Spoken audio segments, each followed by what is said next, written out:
Aujourd'hui, je vais vous parler de la saison 1 de la série télévisée Lucifer, sortie en 2016. Attention, spoiler à l'horizon, alors préparez-vous. Le drame commence il y a bien longtemps, lorsque l'ange Lucifer fut chassé du paradis, condamné à régner sur l'enfer pour l'éternité.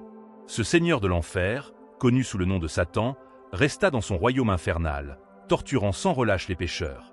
C'est-à-dire jusqu'à ce qu'il décide de faire une pause à Los Angeles et devient le propriétaire d'un bar appelé Lux. Sous sa forme humaine, Lucifer, un personnage imposant et fringant, se promenait en ville dans une voiture de luxe, musique à fond. Même lorsqu'il était arrêté par la police, il parvenait à s'en sortir par le charme ou la corruption, parvenant toujours à s'enfuir. Le bar du luxe était une véritable ruche d'activité, un lieu chaotique pour toutes sortes de débauches.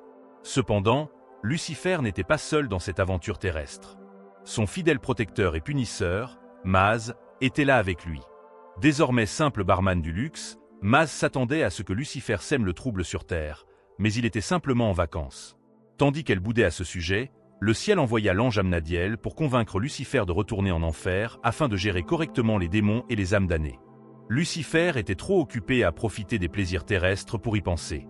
De plus, après avoir été le méchant pendant si longtemps, il réfléchit et demanda à l'idiot Amnadiel s'il était devenu Satan parce qu'il était intrinsèquement mauvais, ou si c'était simplement la décision de Dieu le Père. Le cœur de Lucifer était lourd même après le départ d'Amnadiel. Il était si beau, comme un phare, et pourtant son père l'avait condamné à gouverner l'enfer, où résidaient des personnages monstrueuses. Il déclara son refus de prendre ses devoirs en enfer au sérieux. Mais avant de vivre longtemps dans la tristesse, la célèbre chanteuse Delila vint le chercher de façon inattendue.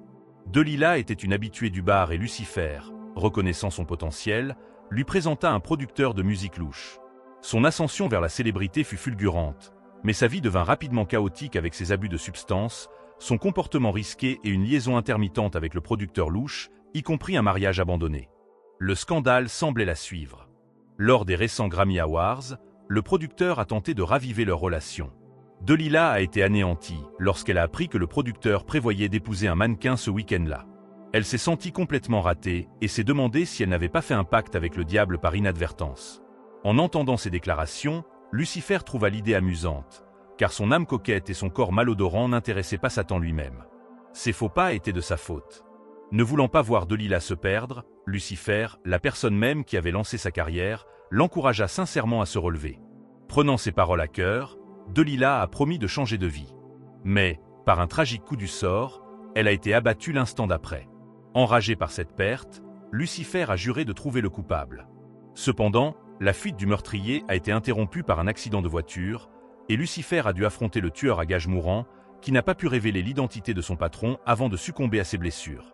La police de Los Angeles a rapidement pris le contrôle des lieux et l'agent du FBI Chloé a fait son entrée. Elle était en pleine dispute avec son collègue, l'agent Dan. Le coupable décédé sur les lieux était un petit trafiquant de drogue et il y avait de la drogue dans le sac de Delila. Dan était convaincu que Delila devait de l'argent au concessionnaire. Il est probable que leur négociation ait échoué et qu'elle ait abouti à un crime violent.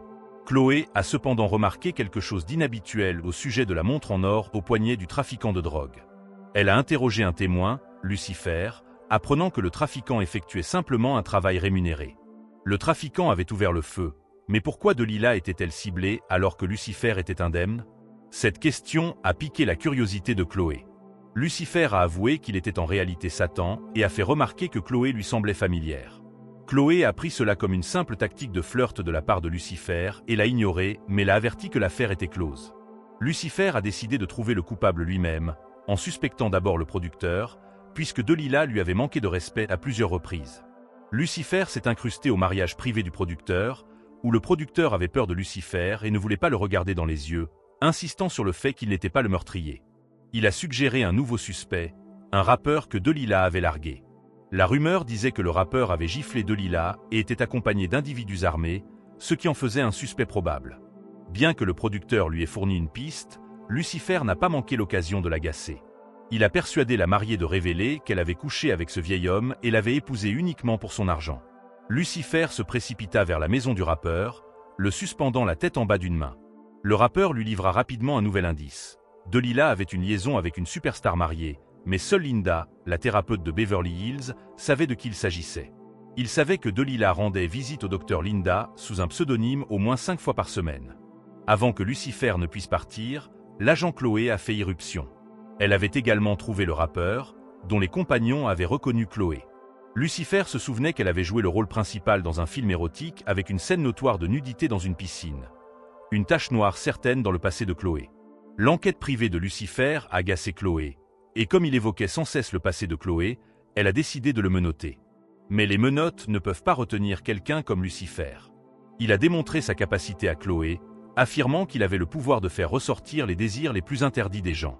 Cependant, Chloé n'y a pas cru, car Lucifer ne pouvait pas la forcer à révéler ses désirs tout en la regardant dans les yeux. Voyant que Lucifer pouvait encore être utile, Chloé a décidé de l'emmener voir le docteur Linda. Cependant, ils ont changé de direction à mi-chemin car la fille de Chloé, Trixie, s'est battue à l'école et les parents ont été appelés. Bien que Lucifer prétende qu'il n'aime pas les enfants, il s'entendait plutôt bien avec Trixie. À sa grande surprise, il découvre que l'officier Dan est en fait l'ex-mari de Chloé. Après avoir réglé le problème de Trixie, Chloé a emmené Lucifer voir le docteur Linda. Grâce à ses capacités de séduction, Lucifer réussit à faire révéler au docteur l'identité de la superstar mariée qui pourrait être impliquée dans la mort de Delila. La superstar pensait que sa liaison avec Delila était bien cachée, mais sa femme avait découvert son infidélité depuis longtemps. La superstar portait une montre en or identique à celle au poignet du trafiquant de drogue et tueur, ce qui a conduit à son arrestation rapide pour interrogatoire. Chloé sentait que quelque chose clochait, alors ils se sont penchés sur la question au bar. Les informations parlaient de la montée en flèche des ventes de l'album posthume de Delila. Chloé s'est rendu compte que la montre en or était peut-être un cadeau courant que Delila offrait à ses amants. Celle trouvée sur le trafiquant de drogue aurait très bien pu être le paiement du coup après la mort de Delila. Le producteur était celui qui avait le plus à gagner, profitant des droits de l'album. Lorsque le stratagème du producteur a été dévoilé, il a pris des otages dans un accès de rage furieuse, menaçant Chloé et Lucifer. Lucifer s'est moqué du producteur, qui, agité et sur le point de tirer, a été abattu en premier par Chloé. Mais le coupable n'a pas été traité aussi facilement. Le producteur a riposté en tirant sur Chloé et a même essayé de tirer sur Lucifer, qui est immortel. Lucifer était furieux, jurant qu'il lui ferait souhaiter sa mort. Chloé n'a pas vu le sort du producteur car elle a perdu connaissance. Lorsqu'elle s'est réveillée, elle était à l'hôpital. Lucifer aimait résoudre des affaires avec Chloé et exprima sincèrement son désir de continuer à être son partenaire d'enquête. Chloé sourit et refusa. De retour au bar Luxe, Amnadiel a confronté Lucifer à la porte, le réprimandant pour avoir fait preuve de pitié envers les humains et insistant pour qu'il retourne en enfer.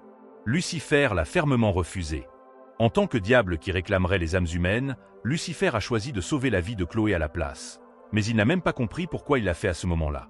Pour le savoir, il décida de consulter le docteur Linda, avec qui il avait eu une aventure d'un soir. Lucifer devint rapidement un patient régulier du docteur Linda. Il ne voulait pas admettre qu'il était gentil ou humain envers les humains.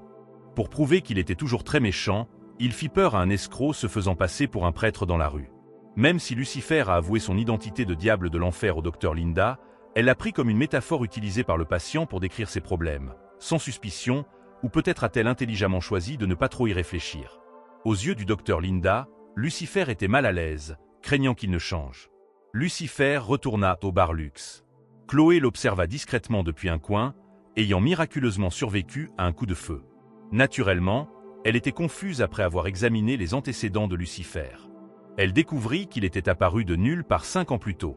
Son instinct de détective se réveilla, déterminé à découvrir les secrets de cet homme mystérieux. Lucifer était conscient du comportement sournois de Chloé, mais ne s'en souciait pas. Lorsqu'elle s'assit à côté de lui, il la charma une fois de plus, mais son pouvoir de dire la vérité ne fonctionna toujours pas sur elle. Chloé a dû partir pour une affaire impliquant le fils d'une star de cinéma qui est mort dans un accident de voiture en essayant d'échapper aux paparazzi. L'officier Dan a pris en charge l'affaire, utilisant les prétendues vacances de Chloé comme prétexte pour lui demander de se retirer, mais elle a insisté pour rester. Lucifer l'a suivi, sentant son trouble émotionnel envers le paparazzi responsable de l'accident. Il s'avère que Chloé avait été harcelée par ce paparazzi après un incident dans l'un de ses films. Maintenant, alors qu'elle le regardait être emmené, elle craignait qu'il ne trouve un moyen d'échapper à la justice. Étonnamment, le paparazzi n'a pas résisté et a tout de suite avoué, ce qui aurait dû faciliter les choses, mais Chloé sentait que quelque chose clochait.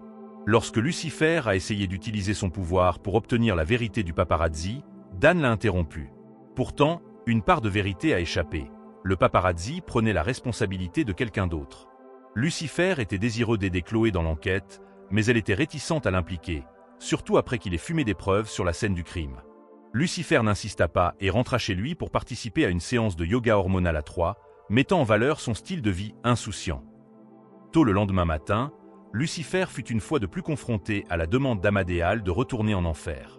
Il mentionna une fois de plus que Lucifer commençait à montrer des signes d'humanité en raison de l'influence de Chloé, ce qu'il ne voyait pas comme une bonne chose. Lucifer dit à Amadéal de se perdre, mais l'influence était indéniable. Il était sincèrement intrigué par Chloé et se demandait comment on pouvait vraiment étudier une personne. La réponse ? S'accrocher à elle comme à un pansement et apprendre à la connaître de fond en comble. Fidèle à sa parole, Lucifer s'est précipité chez Chloé pour lui proposer son aide sur l'affaire. La fille de Chloé, Trixie, adorait Lucifer, même s'il n'avait aucune idée de comment gérer les enfants. Chloé s'en fichait complètement. Elle était trop occupée à gérer l'affaire. En tant que fille d'une célèbre actrice des années 80, elle pouvait s'identifier profondément aux sentiments du fils de la star de cinéma. Malgré les problèmes passés de Chloé avec le paparazzi impliqué dans l'accident, elle était déterminée à laver son nom. Cependant, elle n'allait pas laisser Lucifer la suivre et le forcer à partir. Comme ils n'ont pas pu obtenir d'informations concrètes directement des personnes impliquées, Lucifer a décidé d'adopter une approche indirecte. Il a cherché le paparazzi pour dénicher des informations sur le passé de Chloé. Il a été révélé que, 2 semaines après la sortie du film de Chloé, son père était décédé et que le paparazzi s'était introduit dans l'enterrement pour prendre des photos, qu'il avait ensuite vendues pour une somme considérable. Après avoir été battu par Chloé, désireux au départ de se plonger dans le passé sombre de cette dernière, Lucifer a été frappé par la gravité de l'affaire et a mentalement condamné le paparazzi à une punition torturée. Le paparazzi a profondément regretté ses actes depuis ce jour-là et a cherché la rédemption, mais il a gardé pour lui l'identité du véritable coupable. Pendant ce temps, Chloé avait une piste. Elle avait contacté la star de cinéma, apprenant que son fils avait toujours eu l'impression que quelqu'un le suivait. Avant qu'elle ne puisse en savoir plus, elle a découvert que Lucifer avait interrogé le paparazzi en privé. Alors que Lucifer se tourmentait à cause de sa culpabilité d'avoir fouiné dans la vie privée de Chloé, Mez s'est moqué de lui pour avoir changé. À ce moment-là, Chloé a fait irruption dans le bar, persuadée que Lucifer avait dû découvrir quelque chose d'important. En effet, le paparazzi protégeait un autre journaliste, probablement son protégé. Grâce à cette nouvelle piste, Chloé et Lucifer se sont rapidement rendus au point névralgique des paparazzis et ont découvert que le journaliste protégé était également présent sur la scène du crime. Alors que Chloé s'approchait, il dévoila sa couverture, révélant son identité de fille d'une star de cinéma célèbre et son implication passée dans un film pour adultes. Les autres paparazzis se sont rassemblés autour de Chloé, cherchant à obtenir une grosse histoire. Lucifer a férocement donné une leçon aux plus odieux d'entre eux. Au moment où ils se sont libérés de la foule, le journaliste protégé avait déjà pris la fuite. Le lendemain, Chloé a fait la une des journaux. Son ex-mari, Dan, lui a suggéré de révéler à leur fille, Trixie, son sombre passé afin qu'elle puisse être prête à faire face aux commentaires de ses camarades de classe. Chloé hésite, préférant se concentrer sur l'affaire en cours. Elle et Lucifer ont rapidement rattrapé le journaliste protégé. Beaucoup des histoires de célébrités qu'il avait révélées semblaient préméditées. La mort du fils de la star de cinéma ressemblait à un accident de voiture délibéré qui aurait mal tourné. Alors qu'il s'était impliqué par inadvertance pour échapper à la responsabilité, il a essayé de faire porter le chapeau à son mentor, le paparazzi. Chloé avait l'intention de trouver des preuves pour faire porter le chapeau au journaliste protégé et faire dire la vérité au paparazzi. Mais Lucifer ne se souciait plus de suivre les règles. Il décida de punir le malfaiteur à sa manière. Il organisa un face-à-face entre le paparazzi et son protégé, en donnant à chacun une arme. Lorsque le journaliste protégé n'hésita pas à tirer, bien sûr, l'arme était déchargée, ce fut une farce diabolique de Lucifer. Le paparazzi avait pris la responsabilité de son protégé, pensant qu'il pourrait se racheter, mais il ne s'attendait pas à une telle impitoyabilité. Au moment crucial, Chloé est intervenue, exhortant le paparazzi à ne pas agir de manière imprudente. Au moment où le paparazzi s'apprêtait à tirer, Lucifer a invoqué Amadel, qui a ralenti le temps permettant à Lucifer de récupérer la balle, empêchant un meurtre potentiel. Après le départ d'Amadel et le retour à la normale du temps, Chloé fut surprise de trouver Lucifer soudainement à ses côtés. L'affaire fut résolue, mais la curiosité de Chloé pour les particularités de Lucifer ne fit que croître. De retour à la maison, Chloé a avoué à sa fille son passé dans les films pour adultes. À sa grande surprise, Trixie était déjà au courant et avait même vu le film. À l'ère d'Internet, ces choses-là ne restaient guère cachées. Pourtant, Trixie ne s'en souciait pas du tout. Plus tard, Lucifer a suivi une thérapie avec le docteur Linda, admettant qu'il avait changé. Il n'avait plus peur ni ne se sentait mal à l'aise. Il réfléchissait simplement à la façon de traiter avec la personne qui avait provoqué ces changements en lui.